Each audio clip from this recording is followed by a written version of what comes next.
Patriarchy, the root of all slavery. First of all, patriarchy did not always exist. To understand how the women-centered revolution of becoming a society turned into the patriarchal counter-revolution which destroyed society into what we see today, Abdullah Öcalan proposed the idea of sexual ruptures. He said, "I call them counter-revolutions because they have contributed nothing to the positive development of society. These ruptures are processes in history which sowed the seeds and deepened the roots of patriarchy." It is really important not to view these ruptures as unavoidable historical necessities. There is no law that states that a natural society must necessarily develop into a hierarchical and subsequently a status society, and that the woman-centered society did not function well. Öcalan writes that 2 major sexual ruptures have already happened, and the third one will come very soon. The first major sexual rupture. Like we explained in our previous video about civilization, we want to start our analysis with the beginning of communal settlements and look at the role of women and men in these first societies. While this communal mother-centered society accumulated surplus earnings and cultural values, the man wasted his time uselessly but gained more and more power on his successful hunting expeditions. From this, one can easily draw the conclusion that man made his first attempts to rule the social order. Many anthropological signs and archaeological drawings, observations, and comparisons confirm this conclusion. The patriarchal society emerged from the predominantly male alliance of shaman and old man, experienced sheikh and military commander. The development of this alliance was the prototype of the new form of society, that is, the beginning of the hierarchy within the clan. This hierarchy slowly transformed into a permanent class society and state organization, which fundamentally changed the characteristics of society. This was one of the most important turning points in history, because this was when a new superiority culture started to turn against the mother-woman culture of Neolithic times. Öcalan calls this the first sexual rupture. While experience strengthened the elderly man, age rendered him weak and powerless. This inspired the elderly man to enlist the youth by winning their minds and misusing their physical strength. The first rupture was to break the mentality of the youth. The physical power of the youth enables them to do whatever they please. To strengthen their position in the women-centered society, the male alliance took control of society by taking control of the family or clan, which was a social unit created by the emotional labor of women. This meant the plunder of the mother-woman's creations of the home economy.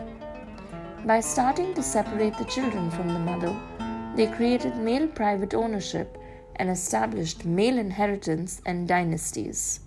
In this power center, analytical intelligence was further used to develop an extraordinary mythological narrative in order to rule the minds of the people in the form of new divine stories.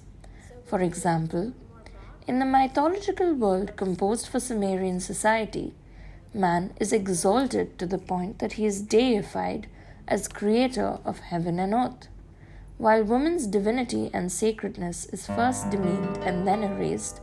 The idea of man as ruler and absolute power is imprinted on society. Thus, the first major sexual rupture sowed the seeds of the enslavement of women and society by man. Instead of a dual-voiced society, it produced a single-voiced male society. A transition was made to a single-dimensioned, extremely masculine social culture. A phase of struggle between goddesses and gods began.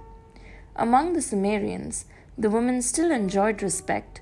She had not yet lost everything. Even in the world of the gods, she was equally represented. Ninursag drags the wise and cunning man-god Enki into relentless battles. These battles usually end in compromise. Another example is the epic of Inanna and Enki. Inanna insists that the achievements of the natural society are the achievements of the mother goddesses, and that the god Enki had contributed nothing to the Mies. She insists that these achievements were stolen from her by force and great deceitfulness. Inanna tries with all her might to reclaim the culture of the mother goddesses. The outcome of this culture can be understood by just looking at the symbol of the Sumerian Empire, the ziggurats. These temples were built with an upper level, which was considered as the quarters of the god who controlled the mind. The middle floors were the political and administrative headquarters of the priests.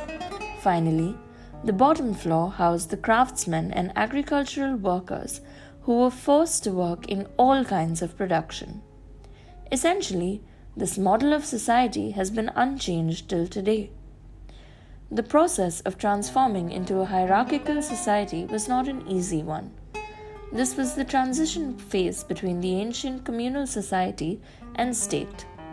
At that time, the Sumerian word amarki was ascribed the meaning, return to the sacred mother nature. The enslavement of women, an issue still untouched, derives from Sumerian society. In hierarchical society, she is tied up, worked on in the priestly temples, forced into the four walls of the man, and given the worst status. This completes her enslavement. Since then, this status has been worked on. It is a main concern of literature, education, and ethics to make the woman, with all her feelings and behavior, a better servant to the man. Her thinking power is to be minimized. When it comes to the enslaved man, his enslavement is based on economic conditions, and so he is able to change the status by accumulating surplus product and using physical strength. The woman, however, can't break free from her enslavement in this way. She is made a slave with her body, her mind, and her thoughts. The process of becoming a housewife means to accept slavery, subjugation, subjection to insults, weeping, habitual lying, unassertiveness, and flaunting oneself. This can also be called housewifeization, and this social subjugation of women was the vilest first counter-revolution ever carried out. During the empire of Assur, prostitution was started to deal another blow to the status of women. In this way, the first sexual rupture sowed the seeds of patriarchy, hierarchy, the class and state societies, and the enslavement of women. Stay tuned for our next video, where we will discuss the second and third social rupture.